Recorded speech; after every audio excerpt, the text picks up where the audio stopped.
अस्सलाम वालेकुम everyone, welcome back to my channel. आज हम जो टॉपिक डिस्कस करने वाले हैं वो है हमारा चेन ऑफ इन्फेक्शन। सबसे पहले देखते हैं हमारे पास इन्फेक्शन क्या होती है, क्या चीज़ होती है। कोई भी ऐसी चीज़ जो किसी भी माइक्रो ऑर्गेनिज्म की वजह से वो हमें हर्ट करती है या हमारी जो बॉडी के फंक्शन है उनको चेंज करवा देती है, ठीक है, उसको हम क्या बोलते हैं, हम इन्फेक्शन बोलते हैं। अब देखते हैं हमें कैसे मतलब इन्फेक्शन को कंट्रोल कर सकते हैं, उसकी कैसी चेन होती है इन्फेक्शन की, कैसे उसको तोड़ा जाता है, हम आज ये देखेंगे। As a health care professionals it is important to understand two things about infection. Health care professional होने के नाते हमें दो चीज़ों का पता होना चाहिए, दो मेन जो चीज़ें हैं उनके बारे में हमें आइडिया होना चाहिए। वो कौन कौन सी आगे देखते हैं हम। Number one, the various ways infection can be transmitted. जो इन्फेक्शन होता है वो कौन से जो रास्ते हैं उनसे ट्रांसमिट हो सकता है, कौन से वेज हैं जो जिससे वो आगे फैल सकता है। The ways the infection chain can be broken, और वो कौन सा तरीका है, कौन सा मेथड है जिससे हम इस इन्फेक्शन की चेन को तोड़ सकते हैं। ये हमें एज अ प्रोफेशनल पता होना चाहिए। There are 6 links in the chain of infection. अगर हम इसकी बात करें तो इसकी कितनी लिंक्स होती हैं, हमारे पास 6 लिंक्स होती हैं, ठीक है। वो कौन कौन सो होती हैं, वो एक तरतीब वाइज होती हैं, स्टेप बाय स्टेप होती हैं। अगर हम उनमें से एक को भी रिमूव कर देते हैं, एक को भी ख़त्म करवा देते हैं, तो वो जो इन्फेक्शन का प्रोसेस है वो वहीं रुक जाता है। First, the infectious agent. ये सबसे पहले हम देखते हैं हमारे पास क्या चीज़ है। कोई भी इन्फेक्टियस जो एजेंट होता है हमारे पास, वायरस है, बैक्टीरिया है, कोई भी माइक्रो ऑर्गेनिज्म है जो हमें इन्फेक्शन की वजह बन रहा है, सबसे पहले तो हमारे पास स्टेप में वो आता है। अगर हम उसको ख़त्म करवा देते हैं तो स्टार्ट से इन्फेक्शन हो गई नहीं। Any disease causing micro organism, कोई भी ऐसा माइक्रो ऑर्गेनिज्म जो हमें डिजीज़ काज कर सकता है, बीमारी काज कर सकता है। फॉर एग्जांपल पैथोजन, जो हमें माइक्रो ऑर्गेनिजम्स डिजीज़ काज करते हैं उनको हम पैथोजन बोलते हैं। और सेकंड नंबर पे होती है हमारे पास दी रेजरवायर। रेजरवायर की जो बात कीजिए तो ये वो वाली चीज़ होती है जहाँ पे उन्होंने आके अटैच होना होता है, जिसके ऊपर उन्होंने आके ग्रोथ करवानी होती है, किसने, पैथोजन ने। The organism in which the infectious agent microbes reside, वो वाली जगह, वो वाली साइट जहाँ पे जो इन्फेक्शन काज करने वाले माइक्रोब्स होते हैं वो आके रहते हैं, उसको हम रेजरवायर बोलते हैं। कोई भी चीज़ हो सकती है, वो इंसान का जिस्म भी हो सकता है, वो प्लांट भी हो सकता है, वो हमारे खाने की चीज़ें हो सकती हैं। सॉरी, खाने की चीज़ों पे तो इन्फेक्शन हो ही नहीं सकता, जिंदा चीज़ें जितनी भी हैं उनमें। होस्ट क्या होते हैं हमारे पास, ये कैरियर क्या होता है, इसको देखते हैं। Host that don't show any outward signs और symptoms of disease but are still capable of transmitting the disease are known as carrier. ठीक है, होस्ट हमारे पास क्या होता है, जिसके पास मतलब बीमारी तो होती है लेकिन उसकी साइन एंड सिम्टम कुछ भी शो नहीं हो रहा होता, लेकिन वो इस काबिल होता है कि उसकी वजह से दूसरों को इन्फेक्शन हो सकता है, तो उसको हम क्या बोलते हैं, कैरियर बोलते हैं। एक बंदा जो एक बंदे से इन्फेक्शन का दूसरे को फैलना, उसको हम क्या बोलते हैं, कैरियर बोलते हैं। थर्ड नंबर की बात कीजिए तो वो हमारे पास क्या होता है, दी पोर्टल ऑफ एग्जिट। ठीक है, फॉर एग्जांपल किसी बंदे को इन्फेक्शन हो गया है तो वो जो इन्फेक्शन वाले माइक्रोब्स हैं वो कैसे उस बंदे से निकलते हैं बाहर, उसकी बॉडी से कहाँ से, कौन से पोर्शन से निकल सकते हैं, वो कौन सा है उसका पोर्टल है, वो रास्ता। Route of escape of the pathogen from the reservoir, जो रिजर्वायर है जहाँ पे उनने आके ग्रोथ की है, रिहाइश पजीर हुए हैं, वहां से वो आगे कैसे जाते हैं। एग्जाम्पल की बात कीजिए तो respiratory secretions, blood exposure, break in skin. ठीक है, वो हमारे रेस्पिरेटरी जो स्क्रीशंस हैं, ठीक है, हम खांसते हैं, हम थूकते हैं, इन चीज़ों से भी जा हो सकता है। ब्लड एक्सपोजर, हमारा जो ब्लड है वहाँ से भी हमारे जो पैथोजन है वो बाहर निकल सकते हैं। ब्रेक इन द स्किन, अगर हमारी स्किन टूट जाती है तो वहाँ से भी जो पैथोजन होते हैं वो बाहर जाते हैं, बाहर वाले इन्वायरमेंट में जाते हैं। उसके बाद फोर्थ की बात कीजिए तो रूट ऑफ द ट्रांसमिशन। ठीक है, वो कौन सा रास्ता अपनाया है उन्होंने। ठीक है, उन्होंने रिजर्वायर से बाहर तो निकल गया, उनको पोर्टल ऑफ एग्जिट तो मिल गया है, लेकिन अब कौन से रास्ते से वो दूसरे लोगों तक पहुंचते हैं? हवा के जरिए पहुंचते हैं, पानी के जरिए पहुंचते हैं, कौन सी चीज यूज करते हैं? वो उसका क्या होता है? Route of transmission, method by which the pathogen get from the reservoir to the new host. एक बंदे से दूसरे बंदे तक पहुंचने के लिए उनको कौन सा रास्ता इस्तेमाल किया? वो हमारा क्या होता है? Route of transmission. ट्रांसमिशन में अकर थ्रू डायरेक्ट कांटेक्ट, ये भी हो सकती है अगर मैं खुद इन्फेक्टेड हूँ, मैं किसी से हैंड शेक करता हूँ, ठीक है, या अपनी बॉडी टच होती है मेरी किसी से, तो वो क्या होगा? जो मैक्रोब्स हैं उनको चांस मिल गया है, क्योंकि ऑलरेडी उनके पास पोर्टल ऑफ एग्जिट तो था बाहर जाने का, और अब उनको रूट भी मिल गया है वो दूसरे बंदे तक पहुंचने का। अब वो दूसरे बंदे को इन्फेक्ट करेंगे। सही है। वो हमारे पास एयर के फॉर्म में भी हो सकता है। फॉर एग्जांपल मैं इन्फेक्टेड हूँ, मैंने छींका है या स्नीजिंग की है, तो उससे जो वायरस वगैरह वो बाहर चले गए हैं। उसके बाद इंसेक्ट हो सकते हैं, ठीक है, फॉर एग्जांपल मुझे मच्छर ने काट लिया, ठीक है, मेरे जो इन्फेक्टेड ब्लड वगैरह वो जाएगा उसके पास, दूसरे बंदे को मतलब जब काटता है तो वो ट्रांसफर हो जाता है। इसी तरह फिफ्थ की बात कीजिए, दी पोर्टल ऑफ एंट्री, इसकी बात कीजिए तो क्या है हमारे पास? दी पोर्टल ऑफ एंट्री कैसे? मतलब उस बंदे में इंटर हो रहा है, ठीक है, मेरे हाथ से उसको क्या मिला है? रास्ता तो मिल गया है, एग्जिट भी मिल गया है, रास्ता भी मिल गया है, अब उस बंदे के हाथ में पहुंच गया। अब उसने उसकी बॉडी में कैसे इंटर होना है, वो अब कौन सा रास्ता यूज करता है? वो भी डिफरेंट रास्ते होते हैं। Route through which the pathogen enter in new host, नए बंदे के बॉडी में कैसे इंटर होगा? वो हो सकता है वो रेस्पिरेटरी सिस्टम के जरिए चला जाए। फॉर एग्जांपल मैंने स्नीजिंग की है तो उसने भी वहीं पे इनहेल किया है तो दूसरे बंदे में ट्रांसफर हो गया, ये होगा सर रेस्पिरेशन। इसी तरह गैस्ट्रोइंटेस्टाइनल की बात कीजिए तो मतलब मैंने जो स्नीजिंग की है, मेरे हाथ गंदे थे, सॉरी, स्नीजिंग के अलावा मैंने मतलब मेरे हाथ गंदे थे, ठीक है, मैंने क्या किया है? खाने को टच किया या ऐसी कोई चीज़ और टच की है, दूसरे बंदे ने उस खाने को खा लिया या जिस चीज़ को मैंने टच किया है उसको उसने यूज़ किया है, तो वो क्या हुआ है? खा लिया उसने, मुंह में मतलब उसके चले गए हैं, तो वो गैस्ट्रोइंटेस्टाइनल सिस्टम के जरिए इंटर हो रहा है। इसी तरह यूरिनरी एंड रिप्रोडक्टिव ट्रैक्ट्स, इसी तरह हमारे जो सेक्सुअल्स ट्रांसमिटेड डिजीज होती हैं, ठीक है, वो हमारे रिप्रोडक्टिव ऑर्गन है, उनसे उनको एंट्री का रास्ता मिल सकता है, ठीक है, जब मतलब हम पहले हमारे हाथ कंटामिनेटेड थे, हमने क्या किया है? टॉयलेट यूज किया है, ठीक है, रिप्रोडक्टिव ऑर्गन्स को टच किया है, तो वो जो जर्म्स हैं वहां से हमारी बॉडी में इंटर हो सकते हैं। और इसी तरह break in protective skin barrier, हमने पढ़ा था हमारे पास स्किन जो होती है वो फर्स्ट लाइन ऑफ डिफेंस है, कोई भी पैथोजन है उसको उससे हमें प्रोटेक्ट करती है। अगर इसमें ब्रेक आ जाता है तो ये क्या है? हमारी जो बैरियर है ये टूट गई है, अब पैथोजन डायरेक्ट ब्लड तक जा सकते हैं। इसी तरह उनको एंट्री का रास्ता मिल गया।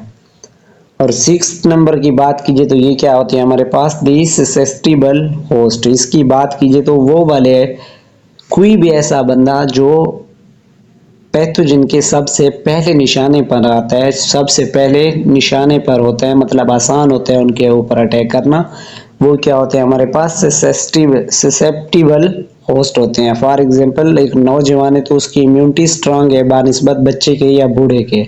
जो बूढ़ा होगा या जो बच्चा होगा वो क्या होगा हमारे पास? ससेप्टिबल होस्ट होगा। The organism that accept the pathogen, वो कोई ऑर्गेनिज्म जो उसको एक्सेप्ट कर लेते हैं वो ससेप्टिबल होता है। The sport of pathogen life and it's reproduction depend on the degree of the host resistance, ठीक है, हमारा जो पैथोजन होता है उसका जिंदा रहना, उधर बॉडी के अंदर रिप्रोडक्शन करना, जो हमारा होस्ट होता है उसके बॉडी के इम्यून सिस्टम के ऊपर डिपेंड करता है। अगर उसका इम्यून सिस्टम स्ट्रांग है तो वो जल्दी उससे निपट लेगा, अगर स्ट्रांग नहीं है तो उसको उससे फाइट करते हुए टाइम लगेगा।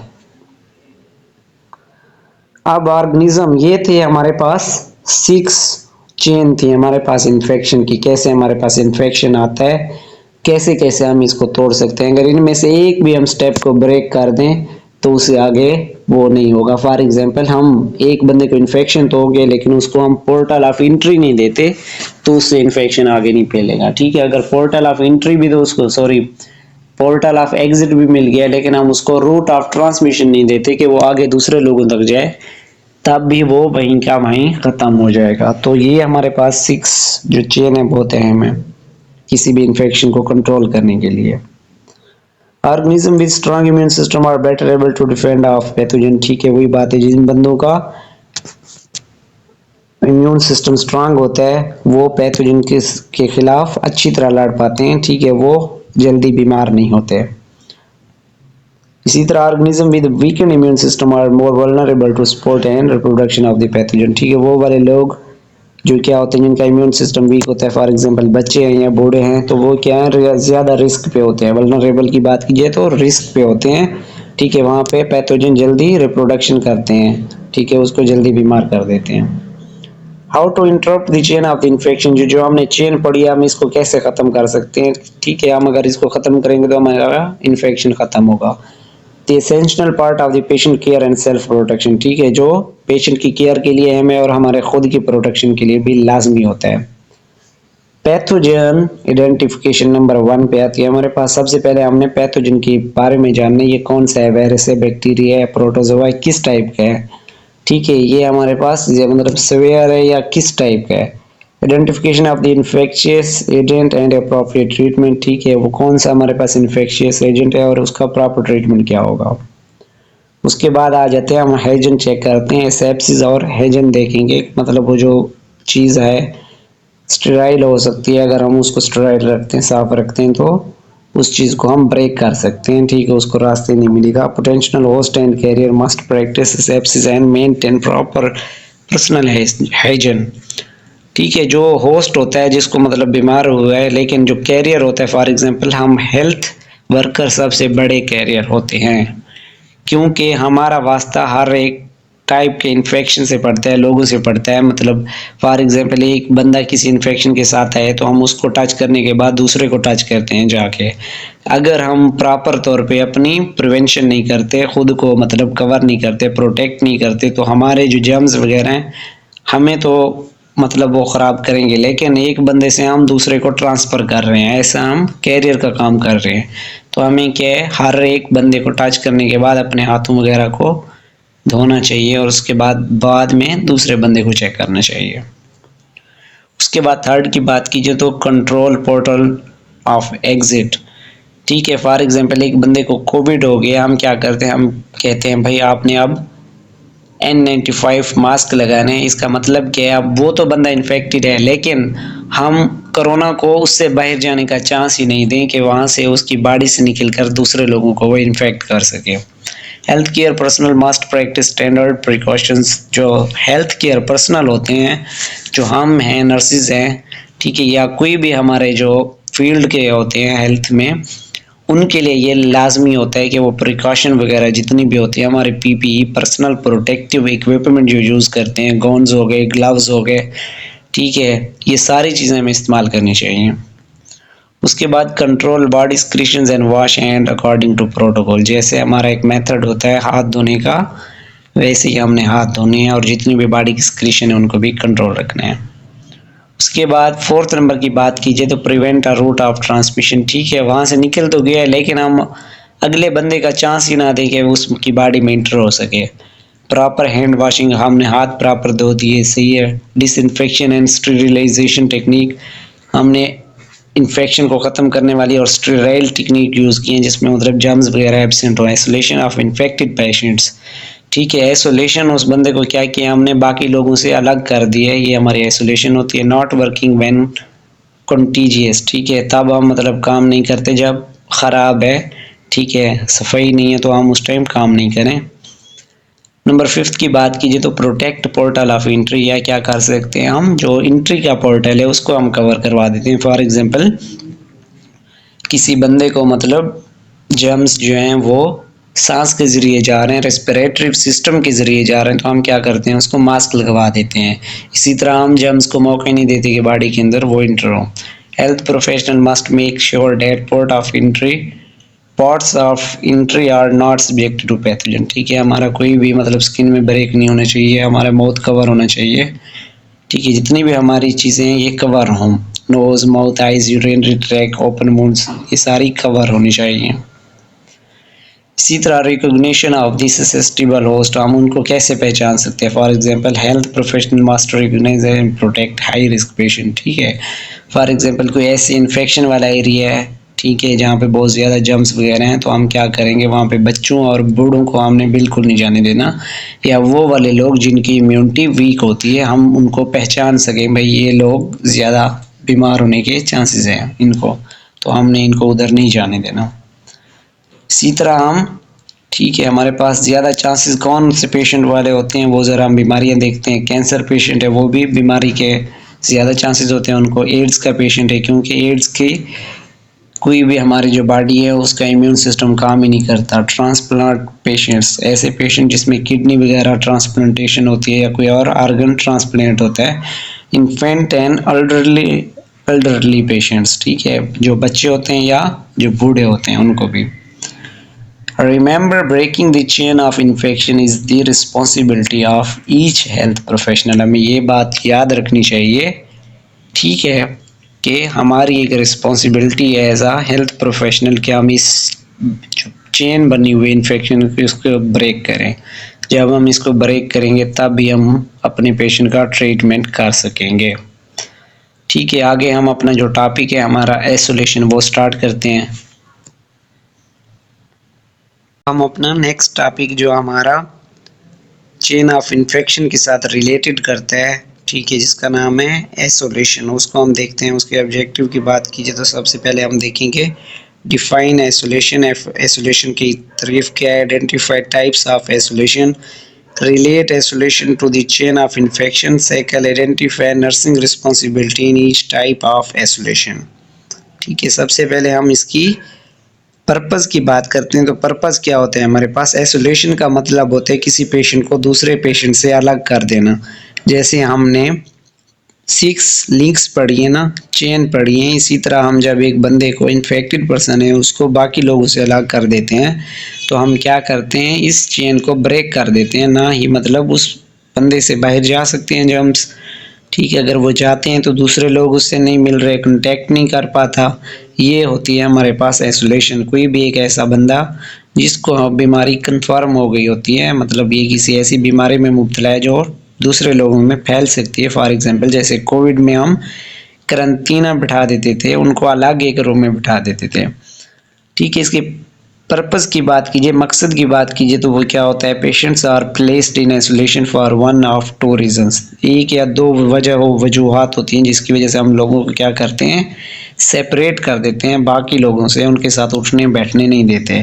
To prevent the spread of pathogens to other susceptible host, ठीक है, जो हमारे पैथोजन होते हैं उनको दूसरे लोगों, खुसूसन जो बच्चे हैं या बूढ़े हैं या वो लोग जिनकी इम्यूनिटी वीक है, उन तक ना पहुंचने दें, फैलने ना दें। To protect a very susceptible patient from exposure to pathogen, या एक ऐसा बहुत ही वीक जो पेशेंट होता है जिनकी इम्यूनिटी हाई रिस्क पे है, उसको भी हम बाकी लोगों से अलग कर देते हैं ताकि उनके जो जर्म्स वगैरह हैं ये इस बंदे को ना लग जाएं। उसके बाद बात कीजिए तो ये हमने वही वाली हमारी बात है चेन ऑफ इन्फेक्शन। जो हमने चेन ऑफ इन्फेक्शन पढ़ी थी, सबसे पहले हमारे पास क्या होता है, एजेंट होता है, फिर रिजर्वायर होता है, फिर मोड ऑफ ट्रांसमिशन होता है, फिर पोर्टल ऑफ एग्जिट होता है, फिर मोड ऑफ ट्रांसमिशन होता है, फिर उसके बाद पोर्टल ऑफ एंट्री होता है, उसके बाद ससेप्टिबल होस्ट होता है जिस बंदे को उस जर्म्स ने जाके अटैक करना होता है। ठीक है, हम आइसोलेशन में बेसिकली इस चेन को ही तोड़ देते हैं। ठीक है, ना ही बंदे से मतलब वो किसी के कांटेक्ट में आता है, ना उसको मतलब मोड ऑफ ट्रांसमिशन मिलता है, ना ही वो दूसरे बंदे तक पहुंच पाता है, एक बंदे से एक बंदे में रहता है। तो आइसोलेशन के टाइप्स की बात कीजिए तो वो देखते हैं हम। एक तो होती है हमारे पास reverse isolation, measure taken to prevent the spread of pathogens to vulnerable population like patient with leukaemia, with transplant and immunodeficiency person. ठीक है, हम क्या करते हैं पैथोजन के स्प्रेड को बचाने के लिए, ठीक है, हम क्या करते हैं, वो वाले लोग जिनमें हाई रिस्क पे होते हैं, फॉर एग्जांपल कौन से पेशेंट, ल्यूकीमिया, जो ब्लड के कैंसर के लोग होते हैं, या प्लांट ट्रांसप्लांट वगैरह की है उसको किडनी वगैरह, या इम्यूनोडेफिशिएंसी पर्सन जैसे एड्स वगैरह की बीमारी का बंदा है, तो हम क्या करवाते हैं, उनको अलग करवाते हैं ताकि उनमें बीमारी ना फैले। The room must be thoroughly cleaned and disinfected before the patient is admitted। Patient को हम एडमिट करने से पहले उस रूम में जिस रूम में उस बंदे ने रहना होता है उसको प्रॉपर तौर पे क्लीन करते हैं और उसको डिसइंफेक्ट कर देते हैं, उसमें इन्फेक्शन वाले कोई माइक्रोब्स नहीं होते। Those entering the room must wear sterile glove, gowns and make to prevent microbes transmission। ठीक है, अब जिन लोगों ने उस रूम में आना होता है तो उनके लिए क्या होती है, हमारी प्रॉपर पीपीई होती है, पर्सनल प्रोटेक्टिव इक्विपमेंट, और उन्होंने पहन के आने होते हैं ताकि ये जो माइक्रोब्स वगैरह हैं ये बाहर ट्रांसमिट ना हो सकें। Hand washing procedure must be followed before entering the room.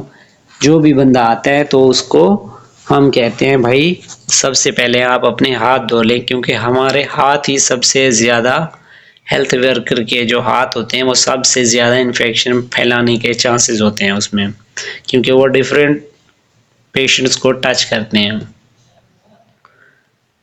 उसके बाद आ जाती है हमारे पास सोर्स आइसोलेशन। वो क्या थी, रिवर्स थी, और ये सोर्स है। सोर्स की बात कीजिए, when the infectious agents are isolated within a defined area and the spread of the pathogens to other patients are prevented. ठीक है, इसमें क्या है, उसमें क्या थी, जो दूसरे लोग हैं, एक मतलब इम्यून सिस्टम वाला है, वीक इम्यून सिस्टम वाला है, लोगों से अलग कर दिया हमने ताकि दूसरे लोगों के जो जर्म्स हैं इस पे अटैक ना कर सकें। अब इसमें क्या है कि ऐसा बंदा जिसको ऑलरेडी मतलब ऐसा कोई इन्फेक्शन हो गया है, हम कहते हैं दूसरों को ना फैले, तो उस बंदे को हमने क्या किया, अलग कर दिया ताकि ये दूसरों में ना फैले। Isolation procedure should be determined by mode of transmission of the disease. ठीक है, अब ये जो आइसोलेशन का प्रोसेस होता है किस टाइप पे डिपेंड करता है, मोड ऑफ ट्रांसमिशन के ऊपर। हमें बीमारी का पता होता है, फॉर एग्जांपल ये क्या है, कोविड-19 का पेशेंट है, तो इसमें क्या करना है, वो किस तरह फैलती है, हमारे रूट से एयर के जरिए फैलती है। तो हम क्या करवाते हैं भाई, जो भी चेकअप के लिए जाता है सबसे पहले वो अपने जितने भी माउथ है या नोज है उसमें N95 जो फेस मास्क है वो लाजमी यूज करके जाए, और आपके जाने से पहले पेशेंट भी प्रॉपर तौर पे कवर और उसने भी मास्क लगाया हो ताकि आपको जर्म्स ना लगे। Location of the pathogen, portal of exit and entry. हमें ये भी पता होता है कहाँ से मतलब वो निकल सकते हैं और कौन से मेथड के जरिए, कौन से पोर्ट्स के जरिए बॉडी में एंटर होंगे। Virulence of the pathogen and its susceptibility to antibiotics. ठीक है, वो कितनी उसकी मतलब शिद्दत है, कितना वो बीमार करने की उसकी सलाहियत है, वो होता है विरुलेंस, और कितना वो दूसरे बंदों को मतलब ससेप्टिबल है, कितना उसका इलाज मुमकिन है। ठीक है, अब इसके बाद क्या होती है हमारे पास, ये प्रॉपर प्रिकॉशंस होती हैं हमारे पास। ठीक है, जो हमें हर हाल में फॉलो करनी होती हैं हॉस्पिटल में। ठीक है, अगर हम पेशेंट को मतलब चेक करते हैं तो उससे पहले भी हाथ धोने चाहिए, बाद में भी धोने चाहिए, गाउन्स भी पहनने चाहिए। ठीक है, उसके बाद हमारे पास ग्लव्स वगैरह का भी यूज़ करना चाहिए। डॉक्टर या नर्सेज हैं उनको प्रॉपर ड्रेसिंग करके जाना चाहिए, और हॉस्पिटल छोड़ने से पहले उन चीज़ों को ख़त्म करना चाहिए। कहाँ पे मतलब हमने फेस मास्क की एंट्री लाजमी रखनी चाहिए, कहाँ पे हमने खुद को फुल प्रोटेक्ट करना होता है इस माहौल में।